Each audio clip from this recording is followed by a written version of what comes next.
নমস্কাৰ সকলোকে জ্ঞান একাডেমী চেনেলটোলৈ পুনৰবাৰ স্বাগতম কৰিছোঁ। হয়, আপোনালোকে ঠিকেই শুনিছে, মে' মাহৰ প্ৰথম উইকত আপোনালোকৰ মানে হাই ছেকেণ্ডেৰী ৰিজাল্ট প্ৰকাশ কৰিব। আপোনালোকে গম পাই চাগে অসম চৰকাৰৰ ৰণোজ পেগুৰ ডাঙৰীয়া ছাৰে সেইদিনাখন কৈছিলে যে সেইদিনাখন মিটিঙত স্পষ্টভাৱে কৈছে যে মে' মাহৰ প্ৰথম উইকত ৰিজাল্ট প্ৰকাশ কৰিব। এইটো দিনটো ঘোষণা কৰা হোৱা নাই ডাইৰেক্টলি, কিন্তু মে' মাহৰ ফাৰ্ষ্ট উইকত আপোনালোকে ৰিজাল্টটো পাই যাব। মাত্ৰ আৰু 7 দিন সময় দিছে।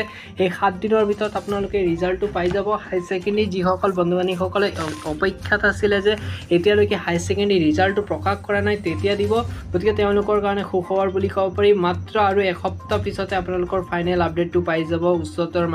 অসম উচ্চতৰ মাধ্যমিক শিক্ষা সংসদৰ ফালৰ পৰা আপডেটটো আহি যাব বন্ধু বান্ধৱীসকল। আপোনালোকৰ মাত্ৰ এসপ্তাহ পিছতে আপোনালোকে ৰিজাল্টটো পাই যাব। আৰু ৰিজাল্টৰ কাৰণে AHSEC government.in আহিব আপোনালোকৰ, আৰু তলত ৰিজাল্ট বুলি অপশ্যনটোত ক্লিক কৰি দিব। ক্লিক কৰাৰ পিছত নতুন এটা পেজ খোল খাব, আৰু ইয়াতে আপোনালোকে ৰিজাল্টবোৰ চাব পাৰিব। ইয়াত এতিয়ালৈকে ৰিজাল্টটো আপডেটিং কৰা নাই, 2024 বুলি ৰিজাল্ট আহি যাব। গতিকে বন্ধুসকল টেনশ্যন অলপ, অতি শীঘ্ৰে আপোনালোকৰ এই সপ্তাহৰ ভিতৰত ৰিজাল্ট আহি আছে। গতিকে ৰেডি হৈ যায় বন্ধুসকল। আপোনালোকে আৰ্ট, ছায়েন্স বা কমাৰ্চ যিকোনো ষ্ট্ৰীমৰ পৰা হওক, আপোনালোকে অতি শীঘ্ৰে ৰিজাল্টটো পাই যাব।